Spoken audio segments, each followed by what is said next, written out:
Recording in progress.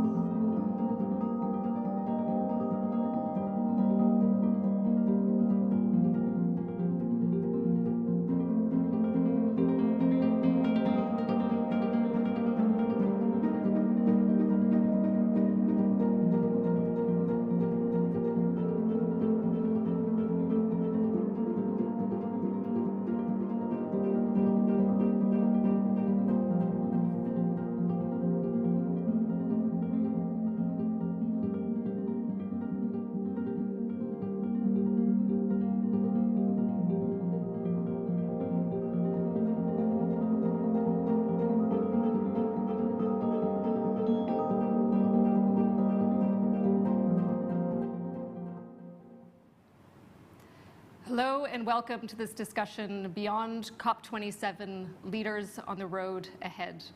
My name is Antonia Gavel, Head of Climate Change with the World Economic Forum. I will start, of course, by noting that COP27 is not over yet. Negotiators are still gathered in Egypt working to push forward strong outcomes. As a brief recap for our viewers, COP27 was dubbed by the Egypt presidency as the COP of implementation. The major objective, of course, was to see progress on implementing the many commitments made in Glasgow last year at COP26. But this is also the Africa COP, providing an important opportunity to table issues critical to the continent and many developing nations. A few priorities on the agenda going into Egypt included: 1, mitigation and adaptation finance. Wealthy countries have still not delivered on the $100 billion committed in Paris to help developing countries decarbonize and adapt. The second is loss and damage. Now, climate change is here and now, with devastating impacts being felt around the world, particularly in the most vulnerable nations who don't have the resources to respond. And of course, food, energy, and water security. The world is currently in the midst of an energy, food, and water crisis, all compounded by climate change. It's hard to currently express optimism about where we currently stand. Many, including myself, are leaving Egypt with continued frustration at the slow pace of progress. There were murmurs in the halls that political leaders were on the edge of giving up on the 1.5-degree target, rather than driving negotiations towards it. So on one hand, this lack of political progress in Egypt can leave us feeling defeated.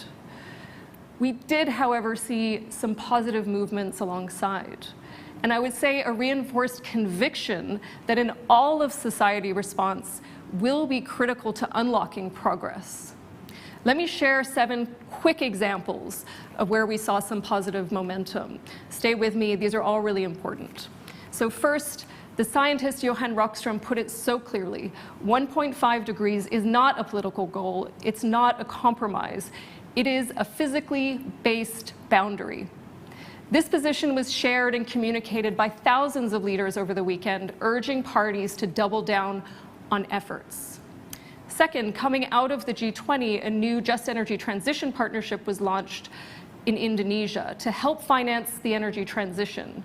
There was also word of positive dialogue bringing together back the China and US conversation on tackling climate change. Third, African nations announced a carbon market partnership and are not waiting to embrace the opportunity of a clean economic transformation.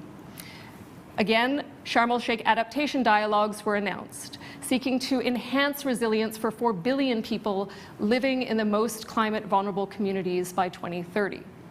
Another example, our own First Movers Coalition, in partnership with Secretary Kerry of the US State Department, announced its expansion to 65 companies, now sending a $12 billion market signal to pull forward critical low-carbon technologies of the future. In a further market signal, 26 countries have now also signed a global MOU committing that 100% of new truck and bus sales will be zero emissions by 2040. And last but not least, major agricultural, trading, and processing companies launched the Agriculture Sector Roadmap. This will move the industry towards science-based, transparent, and traceable actions to avert and reverse deforestation. These are just a few examples. There are many more, and it's by no means sufficient. So what we now need to focus on is how we continue to drive collective action to close that gap between ambition and action.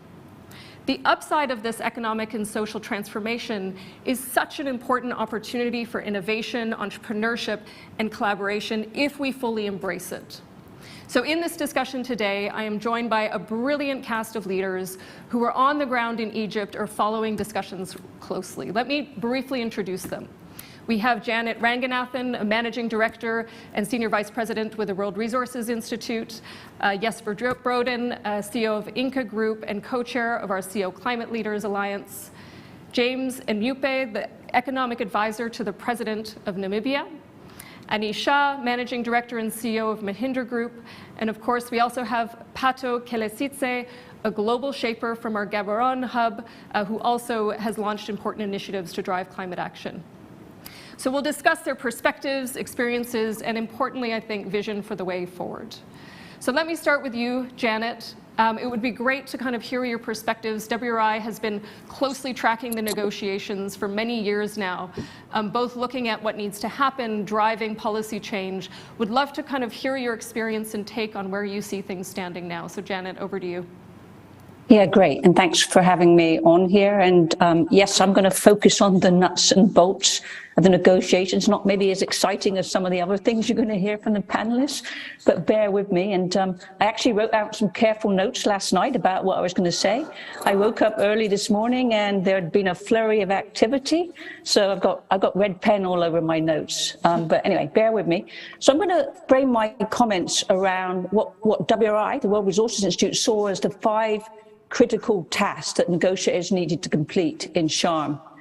So, and bear in mind that all of this is still in flux. There's another 30 hours of crunch time in Sharm, but this is where we are right now. So the first one you already alluded to, that's about creating a financing mechanism for loss and damage. So loss and damage refers to when impacts of climate change are so severe that actually adaptation is just not feasible. So it was probably the issue of the jour for the whole conference. It was rightfully seen as an issue that had to be resolved for climate justice, solidarity, and just simply building trust. So there has been progress on that. I mean, the first thing I should say is that the G77 and China, they united around this. And I think thanks to that, it actually got, for the first time, on the official agenda. We've never seen that before. So that in itself was progress. Of course, there's still major fault lines and what that's going to look like, who's going to provide the money, who's going to be eligible to receive it. But we saw some concrete options put into the cover decision, which is the overall draft note that will summarize the conference. So it's still draft, there's going to be another version. But 3 concrete options appeared. First one is that they actually agree to create a facility here in Sharm. The second option was we actually we push it down the road to the next COP in UAE and create a facility there. And then there was a third option around, well, we just agree on the financing mechanism. This third option was a little bit more nebulous, but also reflects the fracture that some countries really want to see a dedicated single facility that replaced other mechanisms. Well, other countries would like to see a sort of what we call a mosaic of approaches that combine sources of funding from different places and makes use of some of the existing mechanisms. So still good progress. Let's see what happens in the final cover decision. The second must-have task was to scale up support for adaptation. So a little bit iffy on this one. In Glasgow, what had happened there was that the developed countries had committed to double their adaptation finance from 2019 levels by 2024. In other words, double it from 20 to 40 billion. And I should say that that's still a drop in the bucket for what's actually really needed. Unfortunately, there was no progress on creating transparency and more detail around that doubling committing.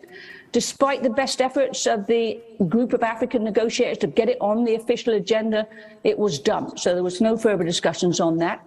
There was some rays of hope, though. About 170 million was put forward to go into the adaptation fund, so that was good news. And there was some progress around this sort of long discussed adaptation goal and how that might be framed. So, we're going to definitely see next year a push for more transparency and accountability on that. The third critical task, which is always at every climate COP, was to strengthen national emission reduction targets. So again, going back to Glasgow, there was a request for all countries to revisit their targets in the light of the 1.5 degrees target and strive to create more ambition. So we saw several major emitting countries step forward. We've revised, these are nationally determined contributions to so-called NDCs. That included Australia, Mexico, Indonesia, and India. So that was good news. But there's still a big gap between promises and what's actually needed. There was also work on this so-called mitigation work program. So we're waiting to see what's going to come out of that. Is it going to be this is basically informing ambition for the next decade, and how concrete is that going to be? So that was the third one. The fourth one was, not surprising here, about delivering the 100 billion. And I underscore the and moving forward on discussions around how to create a new financing commitment that goes beyond that 100 billion. So I think it's quite fortunate that just before the COP, Germany, the UK and Canada prepared and released a report on the status of the 100 billion and actually transparently put the action notes in there. So that kind of diffused that issue because it'd already been dealt with.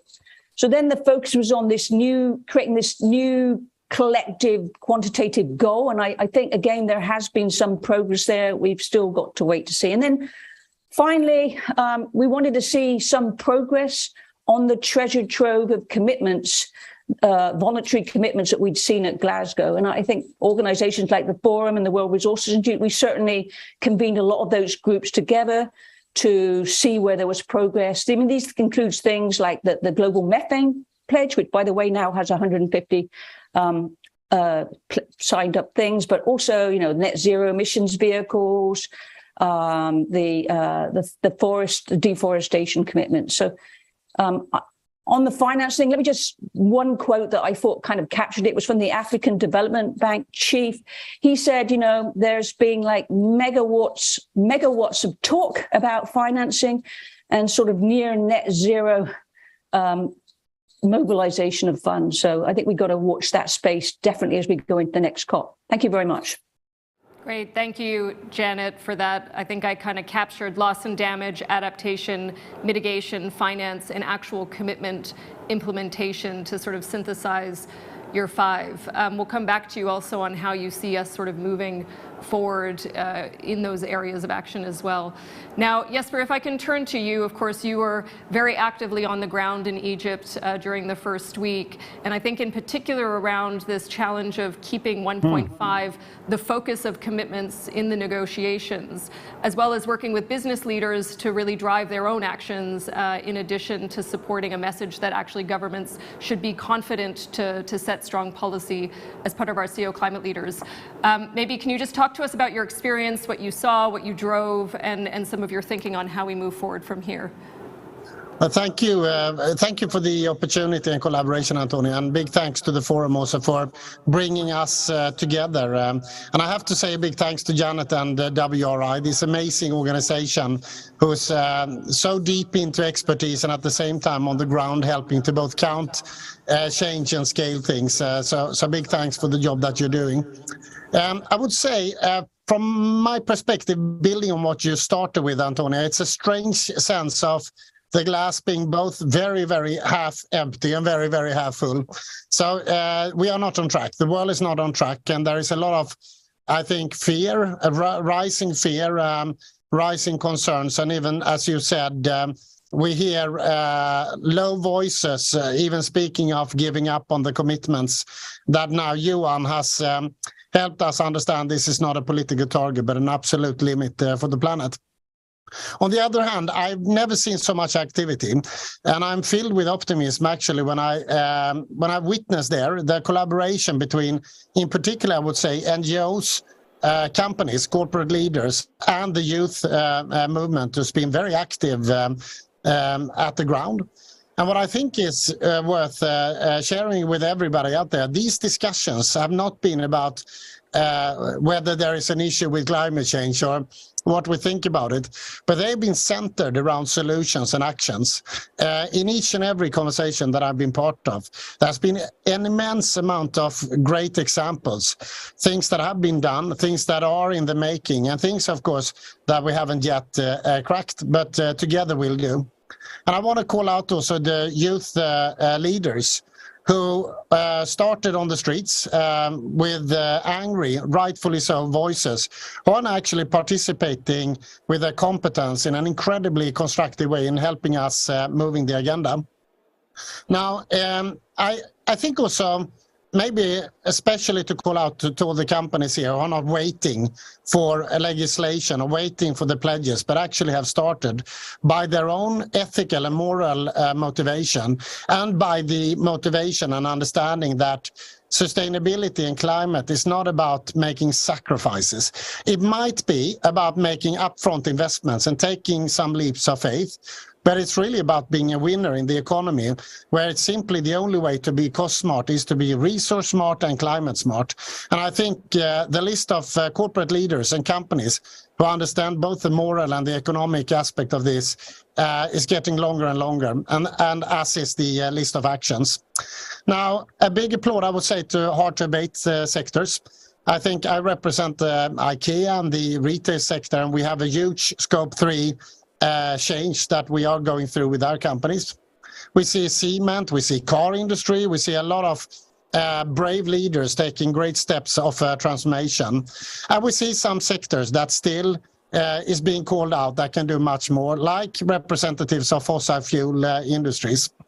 And to that note, I was glad to hear that now it's not only coal, but it's also fossil fuel from G20 that is called out, where we need, of course, a deep transformation for all of us to actually reach the 1.5 level. The letter you referred to, Antonia, just to say that I think it's quite unique, because during COP, not after, but during COP, we rallied hundreds of organizations and leaders. I think it's the first time I know about a letter signed by youth leaders, NGOs, and company leaders to say it's 1.5. It's hard, it's difficult, we don't have all the answers, but it's 1.5, and we need to double our efforts to get to that point. And then to finalize, also to say, I think one of the things that sticks with me is that this will continue to require radical collaboration and unity. Unity, both for reasons of solidarity, but also unity because it's the only way we're going to crack this together. And as such, I would like to just continue to encourage the negotiators to be bold and brave and do the job now, the last remaining days, to take important decisions for the world. And I would like to reach out to all fellow company leaders also to continue the pursuit, to take actions in advance of some of the decisions that needs to happen. And I'm sure that together we will be able to make and reach the goal that we need. Thank you. Thank you, Jesper. I think your optimism and your inspiration and commitment certainly fills us with kind of the continued energy that we need to drive this transition forward. Now, James, I've had great discussions with you about some of the exciting activities that you've been driving out of Namibia as the special advisor to the president. Now, this is, of course, an African COP, as I said at the beginning. There is a central focus, as was mentioned, on issues of adaptation, finance, loss and damage, as well as, I would say, what you look at as the positive transformation opportunity. So what's your sort of sentiments coming out of the discussions today, but also how are you looking forward into the future? Yeah, I mean, Namibia has been really interested in a couple of issues at COP. Look, I think we came fairly well prepared. So we ended up mobilizing about $63 million in grant funding to get some various projects underway in Namibia that in one way or another would help us with mobilizing concessionary financing.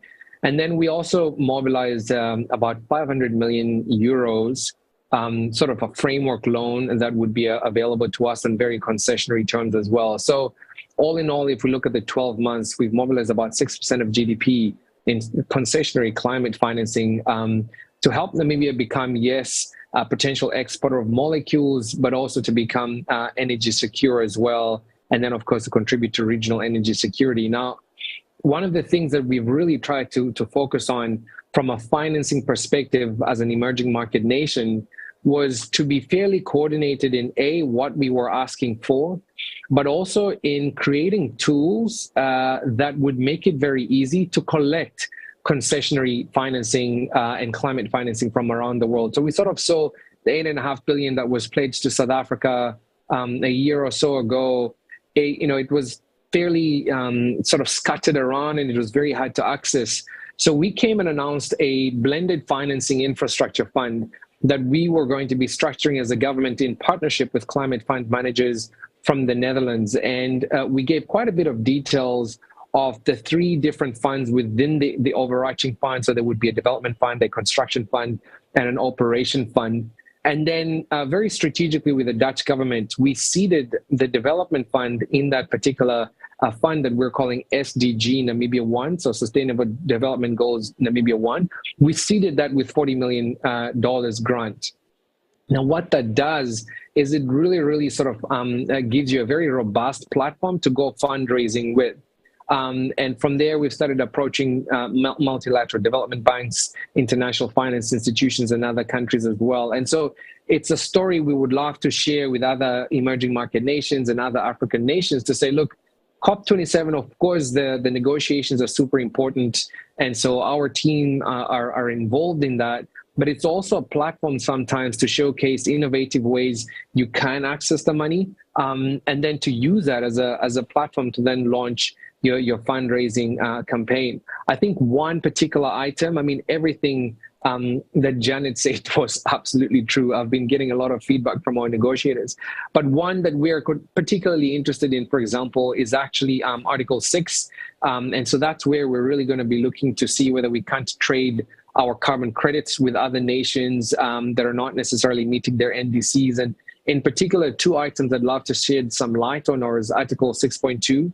And that essentially sets out the guidelines for trading of internationally transferred mitigation outcomes, essentially, between 2 countries, right? And the negotiating countries are still working on that text and trying to get an authorization and design of the review process. And then 6.4 was important for us as well, because that establishes a framework for a multilateral carbon credit market that would be overseen by a supervisory body. Now, those 2 are particularly important for Namibia because if indeed we do manage to get these massive green hydrogen projects going and we can start producing a lot of green electricity, it's very possible that we start going beyond our own nationally determined contributions in terms of our ability to abate carbon, right? And to abate emissions. And so it would be a fantastic financing opportunity for us if you can actually trade those carbon credits with, say, a Switzerland and raise that additional money to bolster your adaptation and mitigation efforts as well. And so for me, that was one in particular that I really wanted to highlight for countries with a very small emissions profile, but a really large renewable energy opportunity. The molecules and the electrons are not just your only potential sources of financing. I think those carbon credits are an interesting one, and we're keeping a keen eye on Article 6 and how it develops as well. Great, thanks, James. And I mentioned at the beginning the launch of the Carbon Markets Partnership in Africa. I suppose sort of that's part of the movement that you're describing. Anything that you want to connect to that in the context of how you see that type of collaboration bringing forward some of the ideas that you mentioned? Yeah, absolutely. And the Africans coming together to try and really articulate for the establishment of a carbon credit market is a fantastic example of that. In my sort of deliberations, I've been talking a lot about even this African Green Hydrogen Alliance, right? A whole bunch of countries coming together and beginning to collaborate on, for example, standards and certifications of the products that they will produce. I was saying that Namibia, of course, is collaborating a lot with the EU. We signed an MOU with the EU on critical raw materials and hydrogen. But around the EU, they're collaborating on, say, for example, the Delegated Act, right? And they're agreeing amongst themselves what will be the various parameters that specific molecules would need to meet in order to meet the specific definition of a product. Whereas us producers, we're not engaged in as much organized an effort to say what characteristics of our products would need to be considered by buyers as well. And so I think those are two very good examples of South-South collaboration that needs to happen in order for all of us to be more effective and in decarbonizing the planet. So specifically, we've started talking to Mauritania in a lot more detail. Of course, we're going to be going to the South African Green Hydrogen Summit at the end of November, and we're going to be championing quite an interesting concept between Namibia and South Africa of how we'd love to be building common user infrastructure pipelines, transmission lines that would go from Namibia into South Africa, so that Namibia could start almost acting as the Dutch proxy to the Germans, right? So we would love to act as the Namibian proxy to South Africa, and for us to be strategically placed as a key element of the decarbonization journey for South Africa as well. And then we'd love to package that and take that to the African Leadership Summit in Washington, December the 13th to the 15th, as an example, again, of South-South collaboration. But again, the common goal here is, look, let's make sure our planet is hospitable and we have a real chance to really attack this 1.5 target. Great. Thank you, James, and for your leadership, I think, in driving those innovative financing mechanisms. It's really promising. Now, Anish, you're, of course, calling in from India and have been very much driving an industrial transformation across your business and part of the CO Climate Leaders group. You've heard the various leaders so far on the line, Jesper kind of talking about the commitment and drive from the private sector. But also, one thing that we saw emerge really and surface at the core of conversations in Egypt was adaptation, and in particular the business's role in adaptation. We launched a report on this as a framework for how businesses should think about this, because I would argue it hasn't really been at the center of thinking, but I think given the impacts we see today, it has to be now. So just welcome your sort of thoughts, what you're seeing, and where your thoughts are now as we look forward as well.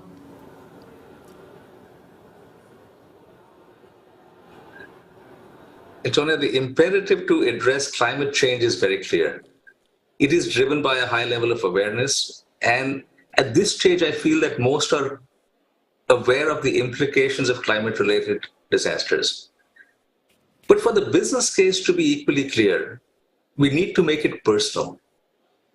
What is the impact on the society that I live in?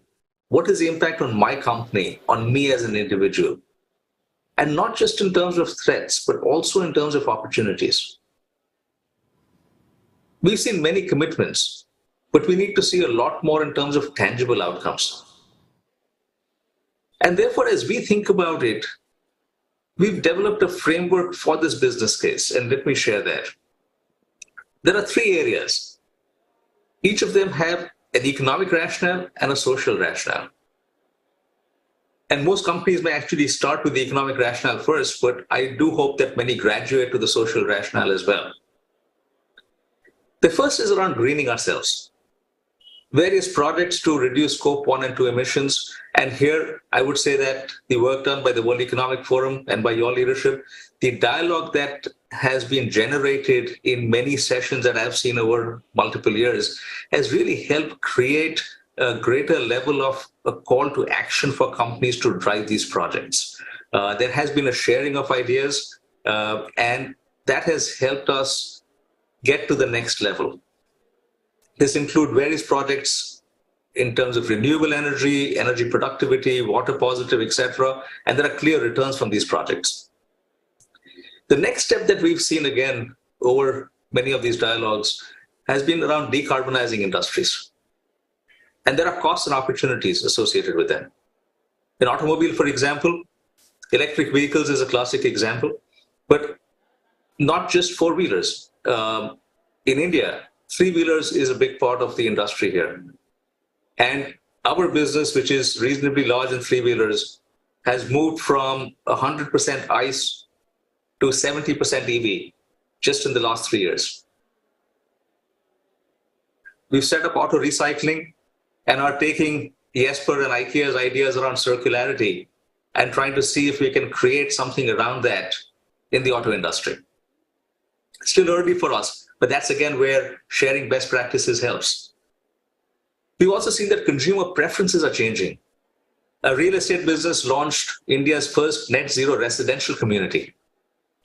And we sold out in a matter of days, which was something we had not expected. And today we are actively considering, should we transition our business to be one that will launch only net zero communities? We're not quite there as yet, but hopefully we will get there soon. But investments in technology are required to make a big difference here, because many of these are small steps, but we need to take much larger steps. Here again, the First Movers Coalition and forums like that help us come together to help others in terms of making small commitments that together become a big commitment. But the tougher part here is the third aspect, which is nurturing our planet. We've done a fair amount of work on regenerative agriculture, afforestation, water positive, zero waste to landfill, etc. But this is one where it requires everyone to come together. And while the first 2 points can be driven by economics and incentives, nurturing our planet is a step we have to take together by placing purpose before profits. But even in this case, while we talk about purpose, there is a benefit for businesses. We know that climate change impacts geographies and communities unequally. And extreme weather events will impact the poorest and the most vulnerable. And therefore, we must strive towards achieving a just transition, one that leads to a more sustainable environment for business by mitigating systemic risks related to climate change, inequality, and things that may lead to adverse political, economic, and social restructuring. So even in purpose, there is a benefit. And I'd like to conclude with a call for action. For us to continue working together to drive tangible outcomes by placing purpose before profits, sharing best practices, and as Janet said, delivering progress on the treasure trove of commitments. Thank you. Super. Thank you, Anish. I certainly support your vision of only constructing net zero communities. So I think we'll kind of make note of that publicly here. I think that's a great aspiration to move towards. Now, Pato, you've been incredibly patient, I think, listening to many of the discussions here. And I know, though, that you are not patient to see progress on climate action. You're joining us from Egypt. You're very closely tracking discussions on loss and damage and other issues. You're there as part of a wider youth movement. Now, what is your sentiment and your message that you would like to share, as well as your vision for the future as well?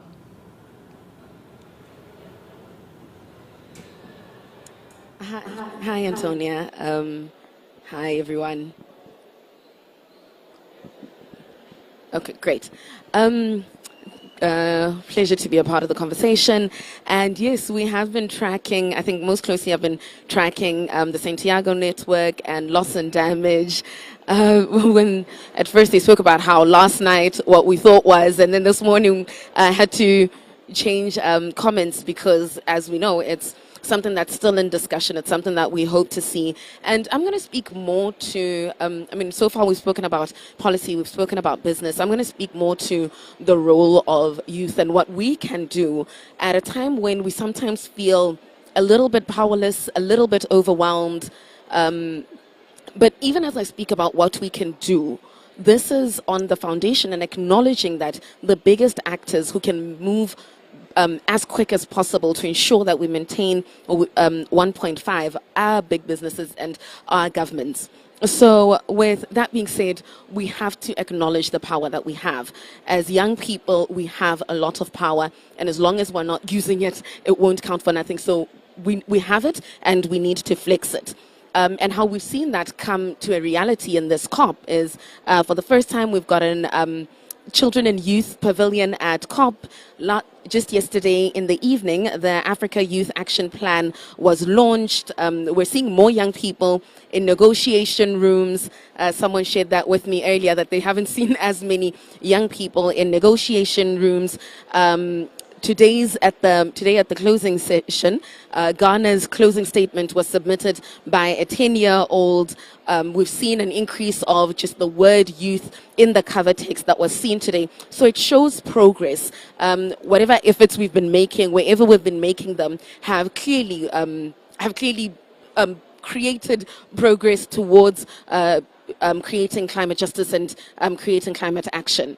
So when it comes to accountability, I'm going to speak to accountability for governments and accountability for businesses. First, with governments. Prime Minister Moodley of Barbados spoke about how we as people need to tell them to act in our names. When governments come here, when they get into negotiating rooms, they're coming to act here for us. We need to ensure that when they get in there, they're saying what we want them to say. And when they don't, governments only speak votes. Governments only speak who's leading the country. So we need to reward and punish with our votes the way that we would want people to act. So if your government is not doing what you wanted to, try another one. If your government is doing what it wants to, then give it a chance. That way, government knows that when we say we want climate action, we are demanding it, and if we don't get it, we will try someone else who can deliver it to us. And then on business, Anish actually said something that is going to speak to what I wanted to say now. On languages, business speaks profits. That's it. Yes, right now they are speaking, they're speaking to ESG, they're speaking about being more purpose-driven, but we know that businesses speak profits, shareholders speak profits. So when we use our money as young people, we need to know that whatever we're giving it to is what we're voting for. Whatever we're giving our money to is what we're demanding. It's what we're encouraging. Or whatever we take it away from is what we're telling you. We don't want that. So when we come to COP27, businesses, when they come here, need to know that if you're not going to get us closer to 1.5, you are not going to be getting our money. And then another example that Anish gave was on the net zero village that they built, and because the money was so good, they might be continuing to do it. So your money speaks. As young people, your money speaks. Let's make sure that your money is saying what you want it to, and it's giving power to what you want it to. And then I think as I draw to a close, in COP, so far we've gotten, back to loss and damage, so far we've gotten Santiago, the Santiago network. It's a win, but it's not what we came here for. We came here, the main thing as we came here was loss and damage. When we talk about the success of COP27, we're talking loss and damage. Santiago network is a small win. Loss and damage is what we're really here for. So as young people, let's keep the pressure up. On social media, I've been seeing young people have been protesting. You walk in, all the protests have young people. Whenever there's a conversation around loss and damage, there are young people, even those who aren't here, who are talking about it. The conversation on loss and damage is not closed yet, as you heard. We still have a chance to continue to put pressure on. When negotiators go into the negotiating room, they need to know that when they come out, they're going to have to answer to you. Whoever is negotiating for you, they know that whatever decision I make in here, as someone in power, as someone with influence, when I get out there, I need to answer to the young people who allowed me to be in here and who allowed me to speak to them. So let's keep the pressure on.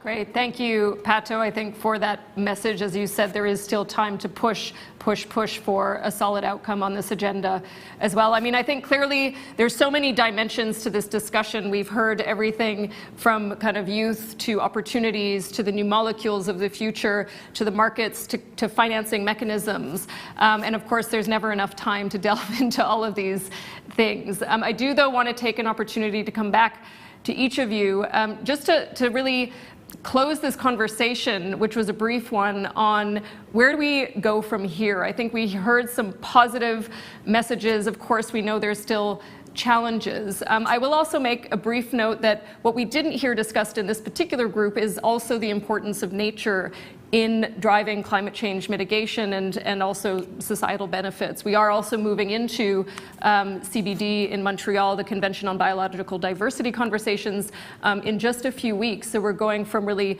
this conversation in Egypt to then also looking at how nature can serve as a force for positive outcomes when it comes to climate, but much more broadly as well.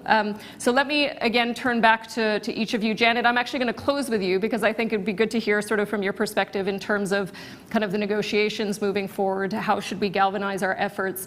And start with you, Jesper, just for your reflections on where we go next. Well, thank you. First of all, not as an argument, but maybe a word of hope. I think not every company is driven by profit as a purpose. In our case, and in so many more companies' case, profit is just a means to reach a much more important purpose. In our case, the profit, the dividends we send goes to IKEA Foundation, who is deeply engaged in for instance, in Africa, together with other foundations doing amazing things. And I also strongly believe that companies that are only driven by profit, as it was spoken to, will have a problem with their customer base unless they are doing this right. When it comes to going forward, I'm curious, like everybody else, where are we going to land? Let's all of us continue to encourage the negotiators to represent the will of the people and the will of all of us who have raised our voices and shared where we stand. And when it comes to myself and to IKEA and to Inca Group, we will continue to deliver to our Scope 3 plan, to both the things that are easy, but also the things that are really hard to crack. And we will continue to engage with others in the cases where we see that we can have an impact that is wider than ourselves. So looking forward to the coming period as well. Thank you so much, Antonia. Super, thank you, Jesper. James, over to you, just a brief reflection. Yeah, I think, from my side, Antonia, super focused on transforming policy into bankable, financial closable assets and into starting construction and getting going as soon as possible, while mobilizing a significant amount of concessionary capital behind that. So, it's very important to make sure that we're fighting for strong policy, etc. But I've come to realize that sometimes our passion can only take us so far. And so I'm really encouraging, folks in our government and our neighbors across the continent to really look at the hard things that are needed to actually get these projects over the line. And sometimes it's just, for example, I'm in negotiations right now, things like change of law, or, sovereign immunity. These are not things you will find being discussed at a climate conference. But if you want to get out 2 gigawatts, 3 gigawatts of solar in order to really move your adaptation goal, these are the things that you just have to get done as well. So that's one of the things we're pushing hardest on is really getting projects to feasibility. I mean, the Hydrogen Council came out and said 10% of the projects that are being announced, at least from synthetic fuels projects, those are reaching FID, right? And so we want to do that in Namibia, but also learn and teach others as well across the region. And then, of course, we really can't wait for the negotiators like Janet to bring home some of the really good news at the end of the day, just so that we can get those 2 or 3 or 4 cents extra over the line that are either grants or super concessionary financing. Because at the end of the day, that obviously impacts the levelized cost of your product, whether that's levelized cost of electricity, ammonia, or hydrogen, etc. And that's what we need in order to make it palatable for the industries to be consuming a different source of energy, right? So that's what we'll be focusing on, and we're really hoping to be coming back next year with projects under constructions and others coming on stream as well. Thank you, James. Anish, last reflections? Antonia, I share Jesper's thoughts on hope and do personally believe that purpose does come before profits.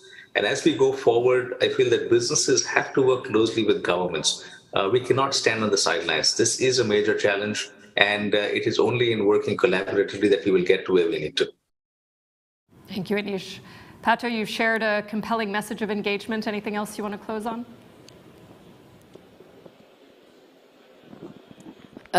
So mine is to keep the hope alive that we can change, flex that power. Let's continue to demand. Let's continue to, where possible, it's expensive to come to COP27, but if you can, try to get into the negotiation rooms so that you're also, as people are talking about your future, you are also talking about your future.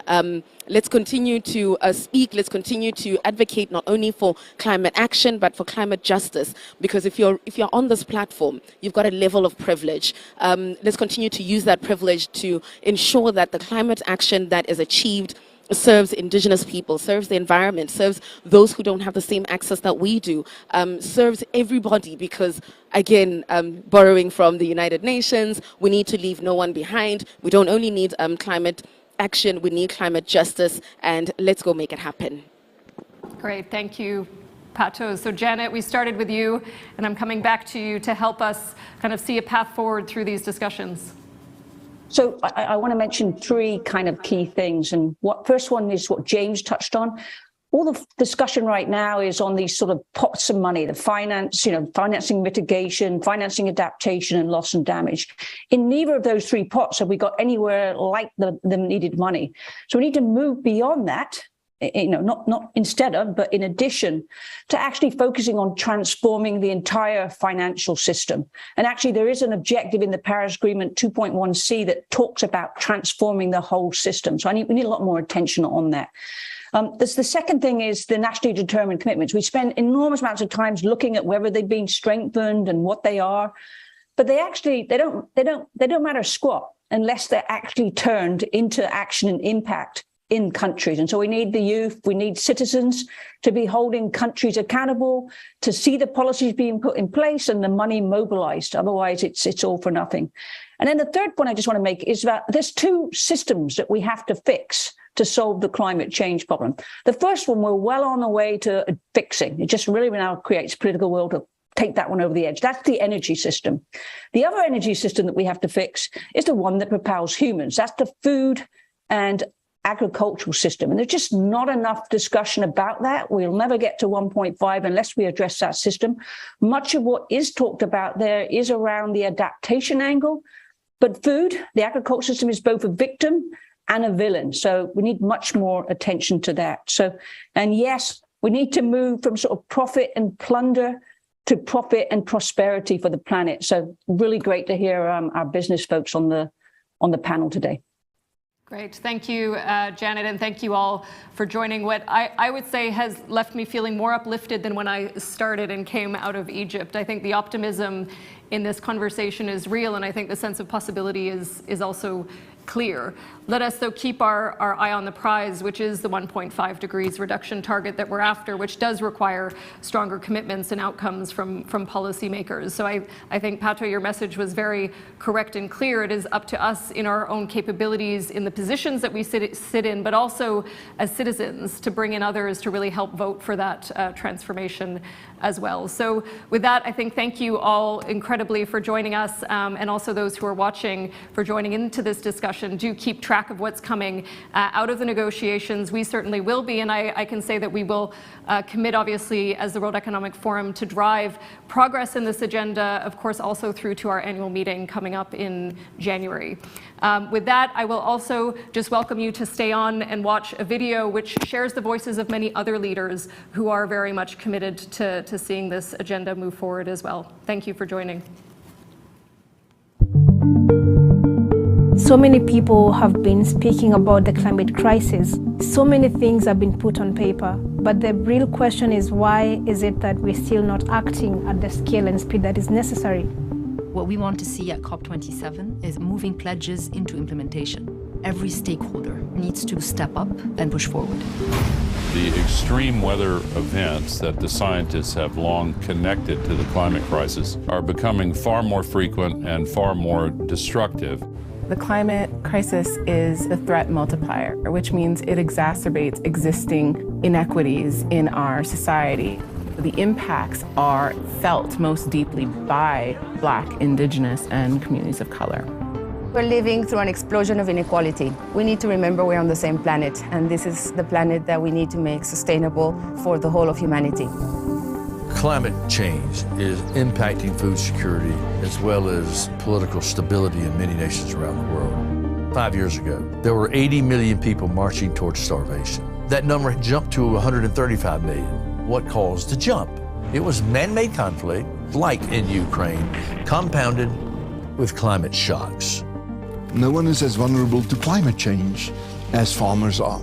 If you talk transformation, the first thing they want to know is, what must I do on my farm? This Sharm el-Sheikh COP is the moment to set up monitoring and accountability mechanisms and put money on the table to help developing countries to accelerate towards decarbonizing. We know that this transition will require a fast adoption of a lot of new technologies. And the question today is how to find the appropriate way to finance this technology.